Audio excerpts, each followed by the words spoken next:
Welcome students. കഴിഞ്ഞ ക്ലാസ്സിൽ പഠിച്ചത് what is price elasticity of demand, then classification of price elasticity of demand. ഇത് രണ്ടും നിങ്ങൾക്ക് മനസ്സിലായി എന്ന് ഞാൻ കരുതുന്നു. അടുത്ത് നമുക്ക് പഠിക്കേണ്ടത് പ്രൈസ് ഇലാസ്റ്റിസിറ്റിയുടെ മെഷർമെന്റ് ആണ്. പ്രൈസിലുണ്ടാകുന്ന വ്യത്യാസം ഡിമാൻഡിൽ എന്തുമാത്രം വേരിയേഷൻ ഉണ്ടായി എന്ന് നമുക്ക് എങ്ങനെ മെഷർ ചെയ്യാം, ഏതൊക്കെ മെത്തേഡിൽ മെഷർ ചെയ്യാം. അതിൽ പ്രധാനപ്പെട്ട ഒരു മെത്തേഡാണ് percentage method of measuring price elasticity of demand എന്ന് പറയുന്നത്. നമുക്ക് ആ പെർസെൻറ്റേജ്, ശതമാന രീതി എന്ന് മലയാളം, ശതമാന രീതിയിലൂടെ നമുക്ക് പ്രൈസ് ഇലാസ്റ്റിസിറ്റി മെഷർ ചെയ്യാൻ കഴിയും. അതായത് percentage method of measuring price elasticity വളരെ എളുപ്പമുള്ള ഒരു കാര്യമാണ്. ഇത് വളരെ പ്രയാസമുള്ളതാണെന്ന് വിചാരിച്ച് നമ്മൾ പഠിക്കരുത്. വളരെ റിലാക്സ് ആയിട്ടിരുന്ന് കാര്യം മനസ്സിലാക്കുക. അതായത് price elasticity of demand measure ചെയ്യുന്നതിനുള്ള ഒരു മാർഗം പെർസെൻറ്റേജ് മെത്തേഡാണ്, ശരാശരി മെത്തേഡാണ്. ശരാശരി അല്ല, പെർസെൻറ്റേജ് മെത്തേഡ്. ഇതിൽ എന്താണ് ഇതിന്റെ ഇക്വേഷൻ? അതായത് percentage change in the quantity demanded. ഞാൻ ഷോർട്ട് ഫോമിൽ എഴുതുന്നത്, നിങ്ങൾ അങ്ങനെ എഴുതരുത്. നിങ്ങൾ ഇങ്ങനെ എഴുതണം, percentage change in the quantity demand. ഞാൻ QD എന്ന് എഴുതിയിട്ടുണ്ട്. Percentage change in the quantity demand divided by percentage change in the price. എന്തെളുപ്പം? Percentage change in the quantity demand, അതായത് ക്വാണ്ടിറ്റി ഡിമാൻഡ് ഉണ്ടായ ശതമാന മാറ്റത്തെ പ്രൈസിലുണ്ടായ ശതമാന മാറ്റം കൊണ്ട് ഡിവൈഡ് ചെയ്താൽ മതി. അതാണ് ഒരു മാർഗം. അതായത് percentage change in the quantity demand divided by percentage change in the price. ഇനി നോക്കുക, ഇത് ഓരോന്നും പറയാം. എന്താ ഈ percentage change in the quantity demand എന്ന് പറഞ്ഞാൽ? Percentage change in the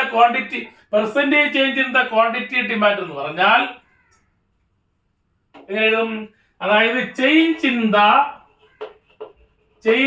the quantity demand divided by initial quantity. നോക്കുക, ഞാൻ പറഞ്ഞത് അതായത് ക്വാണ്ടിറ്റി ഡിമാൻഡ് ഉണ്ടായ ശതമാന മാറ്റത്തെ വിലയിലുണ്ടായ ശതമാന മാറ്റം കൊണ്ട് ഡിവൈഡ് ചെയ്യണം. അങ്ങനെയെങ്കിൽ ക്വാണ്ടിറ്റി ഡിമാൻഡ് ഉണ്ടായ ശതമാന മാറ്റം എന്ന് പറഞ്ഞാൽ എന്താണ്? ക്വാണ്ടിറ്റി ഡിമാൻഡ് ഉണ്ടായ ശതമാന മാറ്റം എന്ന് പറഞ്ഞാൽ change in the quantity demand divided by initial quantity, നേരത്തെ ഉണ്ടായ ക്വാണ്ടിറ്റി എന്നർത്ഥം. അതാണ് percentage in the quantity demand എന്ന് പറയുന്നത്. ഒന്നുകൂടെ പറയാം. അതായത് percentage change in the quantity demand ഉണ്ടായ ശതമാന മാറ്റം എന്ന് പറഞ്ഞാൽ എന്താണ്? Change in the quantity demand ഉണ്ടായ മാറ്റത്തെ ഇനിഷ്യൽ ക്വാണ്ടിറ്റി, നേരത്തെ ഉള്ള ക്വാണ്ടിറ്റി കൊണ്ട് ഡിവൈഡ് ചെയ്യുന്നതാണ് ഈ സാധനം എന്ന് പറയുന്നത്. ഡിവൈഡഡ് ബൈ, നോക്കുക, ഇവിടെ കൊടുക്കണം. അത് ഈ ഡിവൈഡഡ് ഭാഗം എന്നുള്ളത് ഇവിടെ കൊടുക്കുക. അതുപോലെ അടുത്ത് നോക്കുക, percentage change in the price എന്ന് പറഞ്ഞാൽ എന്താ? ഇതുപോലെ ഇതിനെയും പറയാം. Percentage change in the price എന്ന് പറഞ്ഞാൽ ചേഞ്ച് ഇൻ ദ പ്രൈസ്. ഞാൻ P എന്ന് എഴുതിയോളൂ, നിങ്ങൾ നോട്ടിൽ പ്രൈസ് എഴുതാം. Change in the price divided by initial price. അതായത് ഇതിന്റെ കുറച്ചുകൂടെ വിശദീകരിച്ച രൂപമാണിത്. ഒന്നുകൂടെ പറയുന്നു. അതായത് ഇലാസ്റ്റിസിറ്റി മെഷർ ചെയ്യുന്നതിനുള്ള ഒരു മാർഗം പെർസെൻറ്റേജ് മെത്തേഡാണ്, ശതമാന രീതിയാണ്. അത് കാണുന്നതിനുള്ള equation change in the quantity demand. മലയാളത്തില് ക്വാണ്ടിറ്റി ഡിമാൻഡിൽ, അതായത് ചോദന മാറ്റത്തിൽ ഉണ്ടാകുന്ന ശതമാന വ്യത്യാസത്തെ വിലയിലുണ്ടായ ശതമാന മാറ്റം കൊണ്ട് ഡിവൈഡ് ചെയ്യണം. ഇംഗ്ലീഷിൽ പറയുന്നതാണ് എളുപ്പം. അതായത് percentage change in the quantity demand divided by percentage change in the price.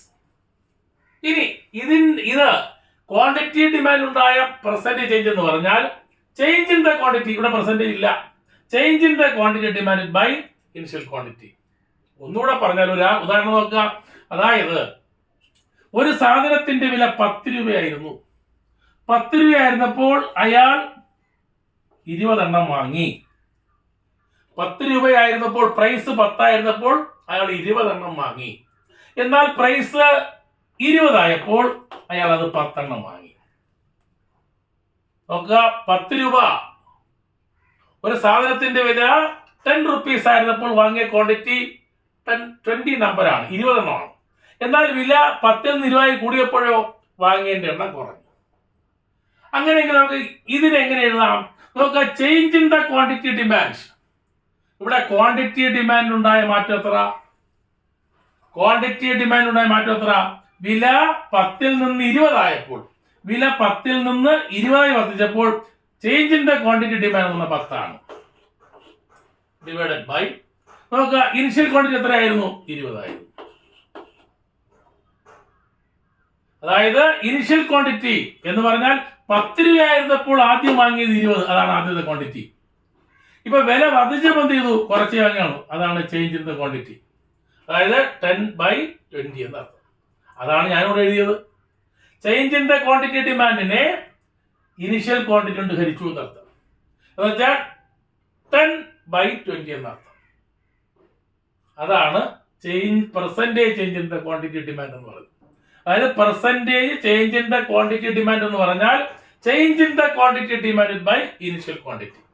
അതുപോലെ ഇതിനെ പറഞ്ഞു നോക്ക്, change in the price divided by initial price എന്ന് പറഞ്ഞാൽ ചേഞ്ച് ഇൻ പ്രൈസ് എത്ര? വില മാറി എത്രയിലേക്ക്? 20. ക്വാണ്ടിറ്റി എത്രയായിട്ട് മാറി?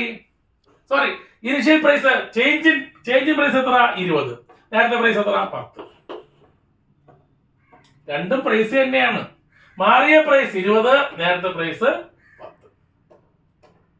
ഇതിന്റെ ഈ രൂപത്തിന്റെ കുറെ കൂടെ എക്സ്പ്ലനേഷൻ തരുന്ന ഭാഗമാണ് ഇതെന്ന് പറയുന്നത്. ഒന്നുകൂടെ പറയാം, സിമ്പിൾ ആണ് കാര്യം, ഗൗരവമായി കാണരുത്. അതായത് price elasticity of demand measure ചെയ്യുന്നതിനുള്ള ഒരു പ്രധാനപ്പെട്ട മെത്തേഡ് പെർസെന്റേജ് മെത്തേഡാണ്.